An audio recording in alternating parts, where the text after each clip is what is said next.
وہ کون سے 5 خواب ہیں جو انسان کو اس وقت دکھائی دیتے ہیں جب اس کے پاس دولت آنے والی ہوتی ہے، یا دوسرے لفظوں میں یوں سمجھ لیں کہ جب انسان کے دن پھرنے والے ہوتے ہیں اور اللہ تبارک و تعالیٰ کسی انسان کو ڈھیر و ڈھیر مال و دولت عطا فرمانے لگتے ہیں، تو ایسے انسان کو خواب میں یہ 5 چیزیں ضرور دکھائی دیتی ہیں۔ یہ بھی بتائیں گے، لیکن اس سے پہلے حضرت علی رضی اللہ تعالیٰ عنہ کے بتائے ہوئے ایسے 5 کام بھی بیان کریں گے کہ جن کو کرنے والے لوگ چند ہی دن میں خوشحال ہو جاتے ہیں اور دیکھتے ہی دیکھتے امیر ترین ہوتے جاتے ہیں۔ محترم ناظرین، انسان اپنی زندگی میں جو کام پسند کرتا ہے اسے بڑے شوق سے سر انجام دیتا ہے، جو کام پسند کرتا ہے اسے بڑی ہی دلچسپی سے انجام دیتا ہے، لیکن کئی کام ایسے بھی ہوتے ہیں جو انسان کو زوال کی طرف لے جاتے ہیں، جبکہ کچھ ایسے کام بھی ہوتے ہیں جو انسان کو عروج کی طرف لے جاتے ہیں۔ کچھ کام ایسے ہوتے ہیں جو انسان کو تنگیوں کی طرف لے جاتے ہیں، کچھ کام ایسے ہوتے ہیں جو انسان کو آسانیوں کی طرف لے جاتے ہیں۔ حضرت سیدنا شیر خدا علی المرتضیٰ رضی اللہ تعالیٰ عنہ ایک روز اللہ کے بندوں کو درس اخلاق دے رہے تھے، نبی صلی اللہ علیہ وآلہ وسلم کا پیغام سنا رہے تھے، واعظ و نصیحت کر رہے تھے، خوبصورت زندگی گزارنے کے طور طریقے بتا رہے تھے۔ آپ رضی اللہ تعالیٰ عنہ نے فرمایا، میں نے بھکاریوں کو بادشاہ بنتے دیکھا ہے، میں نے بھکاریوں کو امیر ترین امراء بنتے دیکھا ہے، ایسے امیر جو صرف دنیا کے امیر ہی نہیں بلکہ میں نے دونوں جہانوں کے امیر بنتے دیکھا ہے۔ انہوں نے دنیا میں بھی حاصل کی ہے، انہوں نے آخرت بھی حاصل کی ہے۔ جب میں نے ان سے دونوں جہانوں کی ترقی کی وجہ پوچھی کہ تم بھکاریوں سے بادشاہ کیسے بنے اور اتنے امیر کیسے ہو گئے، تو انہوں نے کہا کہ ہم 5 عمل کیا کرتے تھے، ہم نے 5 عمل ایسے کیے جو کہ ہم آج بھی کر رہے ہیں اور مرتے دم تک کریں گے۔ ان 5 کاموں نے ہمیں بھکاریوں سے بادشاہ بنا دیا۔ حضرت علی رضی اللہ تعالیٰ عنہ کہتے ہیں کہ میں نے پوچھا کہ ہمیں بھی بتاؤ وہ 5 عمل کون کون سے ہیں، تو انہوں نے یہ 5 کام بتائے۔ محترم ناظرین، یہ 5 کام ضرور کرنا اگر تم دنیا اور آخرت کے امیر ترین بننا چاہتے ہو۔ صرف دنیا کے نہیں، اگلے جہانوں کے بھی، یعنی دونوں جہانوں کے اگر تم امیر بننا چاہتے ہو تو یہ 5 کام زندگی میں ضرور کر لینا۔ نمبر 1 فرمایا، ایک تو ہم پرندوں کو دانہ ڈالا کرتے تھے۔ حضور پاک صلی اللہ علیہ وآلہ وسلم نے فرمایا، جس گھر میں پرندوں کو کھانا ملتا ہو، دانہ ملتا ہو، یعنی رزق ملتا ہو، تو وہ گھر کبھی غریب نہیں ہو سکتا، اس گھر میں کبھی بھی رزق کم نہیں ہوتا۔ اللہ تعالیٰ اس گھر کا رزق کم نہیں کرتا جس گھر سے پرندے پلتے ہوں، پرندوں کو دانہ ملتا ہو، پرندوں کو پانی ملتا ہو۔ فرمایا، جب پرندے تمہارے گھروں کے اوپر سے گزرتے ہیں اور کوئی پرندہ تمہارے گھر میں آئے یا کوئی بھی جانور تمہارے گھر میں آئے تو فرمایا کہ ان کے لیے اناج رکھا کرو، دانہ ڈالا کرو۔ اگر کوئی پرندہ پیاسا ہے تو پانی بھی پلایا کرو۔ اللہ تعالیٰ کو ایک مخلوق کا دوسری مخلوق پر احساس کرنے کا عمل بہت ہی زیادہ پسند ہے، یعنی جب ایک مخلوق دوسری مخلوق کی بھوک مٹاتی ہے، پیاس مٹاتی ہے، تو اللہ تعالیٰ کو یہ عمل اتنا پسند آتا ہے کہ اللہ فرشتوں کے درمیان یہ منظر دیکھ کر مسکراتا ہے جب ایک مخلوق دوسری مخلوق کا احساس کرتی ہے۔ جب پرندے کسی گھر سے کھانا کھا کر، یعنی دانہ کھا کر اس گھر سے جاتے ہیں تو وہ اللہ سے دعا کرتے ہیں کہ اے مالک، تجھے تیری وحدانیت کا واسطہ، تیری رحیمی کا واسطہ، جس طرح اس گھر کے لوگوں نے ہمارے رزق کا اہتمام کیا، تو بھی اس گھر کے لوگوں کے رزق کا اہتمام کر۔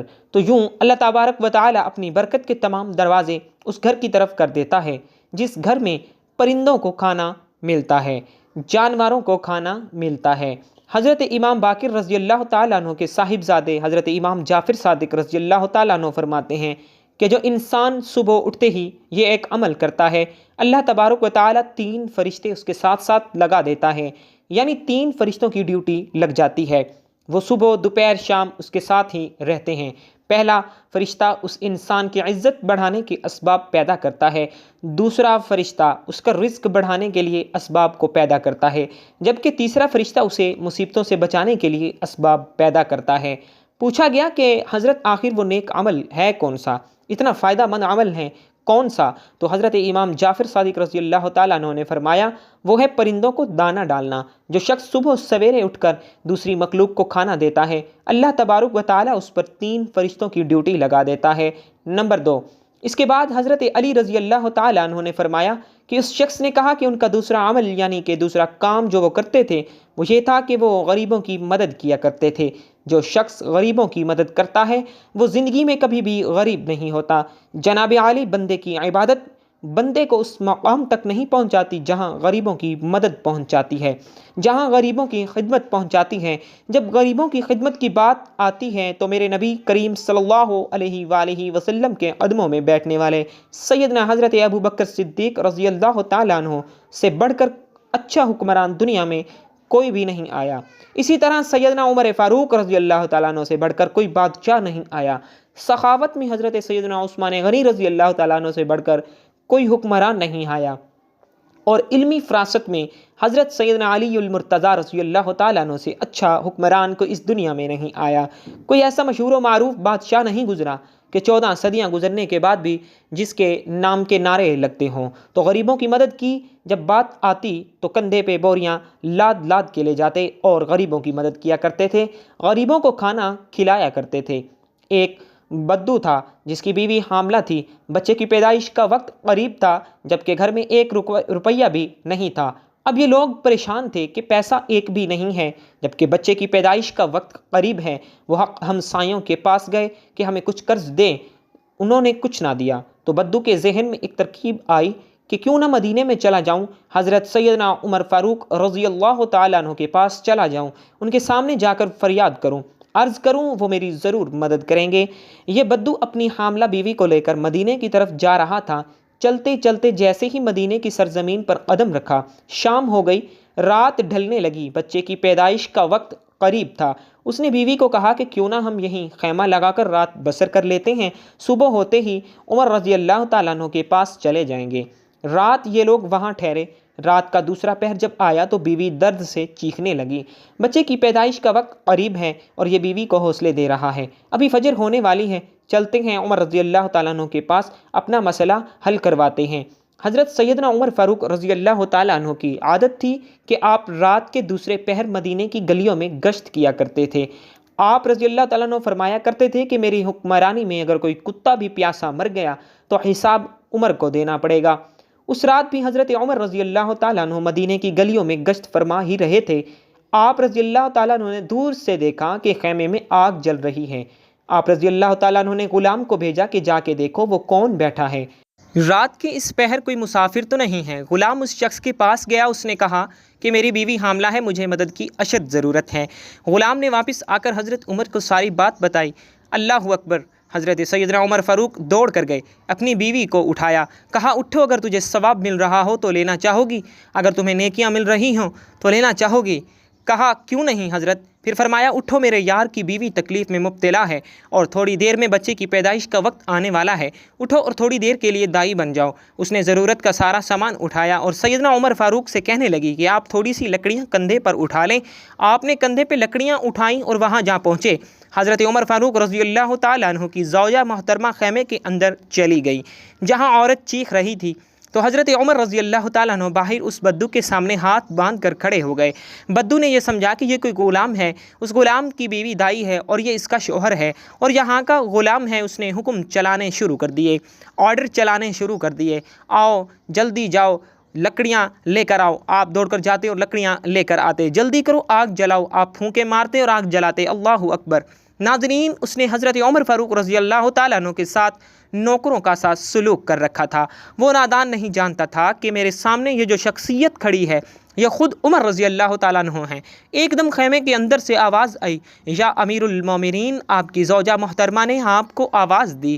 اے عمر رضی اللہ تعالیٰ عنہ، آپ کو مبارک ہو، اللہ نے آپ کے یار کو بیٹا عطا کیا ہے، آپ کے دوست کو، آپ کے بھائی کو اللہ نے بیٹا عطا کیا ہے۔ جیسے ہی بیگم صاحبہ نے کہا یا امیر المومنین، بدو نے سنا اور اس کے پاؤں تلے سے زمین نکل گئی۔ کہا یہی امیر المومنین ہے، فوراً قدموں میں گرا اور کہنے لگا یا امیر المومنین مجھے معاف کر دیں۔ یہ بدبخت آنکھیں نہ پہچان سکی کہ آپ کون ہیں، مجھے معاف کر دیں، میں نہیں جانتا تھا۔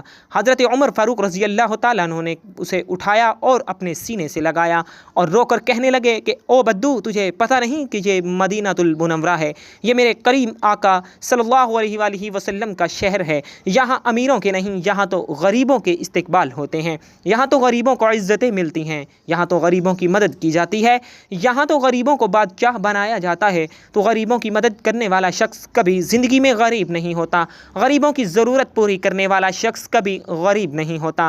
تو وہ کہتے ہیں کہ ہمارے امیر بننے کی سب سے بڑی وجہ یہ تھی کہ غریبوں کی مدد کرتے تھے۔ تیسرا کام جو حضرت علی رضی اللہ تعالیٰ عنہ نے فرمایا کہ وہ اپنی اولاد کو حلال کا لقمہ کھلایا کرتے تھے۔ چوتھا کام والدین کی خدمت کیا کرتے تھے۔ اور پانچواں کام نماز میں سستی نہیں کیا کرتے تھے۔ ان لوگوں نے کہا کہ ہم نے آج بھی ان 5 باتوں کا دامن مضبوطی سے پکڑا ہوا ہے، اس لیے ہم آج بھی دن بدن بلندی کی طرف جا رہے ہیں۔ ہم نے صرف دنیا میں ہی ترقی نہیں کی بلکہ ہم آخرت کے لیے بھی یہ کام کر رہے ہیں۔ محترم ناظرین، یہ وہ 5 کام ہیں کہ جن کو کرنے والے کبھی غریب نہیں رہتے اور روز بروز امیر سے امیر تر ہوتے چلے جاتے ہیں۔ آئیے اب جانتے ہیں کہ جب کسی شخص کے ہاتھوں میں بے انتہا دولت آنے والی ہو تو اسے خواب میں کون کون سی 5 چیزیں نظر آتی ہیں۔ محترم ناظرین، خوابوں کی تعبیر بتانے والے بزرگ بتاتے ہیں۔ نمبر 1، اگر کوئی شخص خواب میں پہاڑ دیکھتا ہے یا خود کو پہاڑ پر چڑھتے ہوئے دیکھتا ہے تو اس کا مطلب ہے کہ اسے دولت، شہرت اور بلندیاں ملنے والی ہیں۔ نمبر 2، اگر کوئی شخص خواب میں مچھلی دیکھتا ہے یا خود کو مچھلی کھاتے ہوئے دیکھتا ہے تو اس کا بھی یہی مطلب ہے۔ نمبر 3، اسی طرح خواب میں تخت دیکھنا یا خود کو تخت پر بیٹھے ہوئے دیکھنا۔ نمبر 4، گھوڑا دیکھنا یا گھوڑے کی سواری کرنا۔ اور نمبر 5، خواب میں اونٹ دیکھنا یا اونٹ کی سواری کرنا۔ تو ان سب خوابوں کی تعبیر یہی ہے کہ بہت جلد اللہ تبارک و تعالیٰ اسے بے شمار دولت سے نوازنے والا ہے۔ اللہ رب العزت سے دعا ہے کہ مالک ہمیں بھی ان 5 کاموں پر عمل کرنے کی توفیق عطا فرمائے اور اپنے ان بندوں کی فہرست میں شامل فرمائے جن پر اللہ کا انعام ہوا ہے۔ ناظرین کرام، اگر میری آج کی یہ معلوماتی ویڈیو آپ لوگوں کو پسند آ جائے تو براہ کرم اس ویڈیو کو لائک اور شیئر کر دیجئے اور میرے اسلامی و اصلاحی چینل کو سبسکرائب کر لیجئے۔ جزاک اللہ خیرن کثیرا۔ اللہ ہم سب کا حامی و ناصر ہو۔ ناظرین، کمنٹ باکس میں اللہ کے 99 ناموں میں سے ایک نام کو ضرور ٹائپ کیجئے گا۔ والسلام۔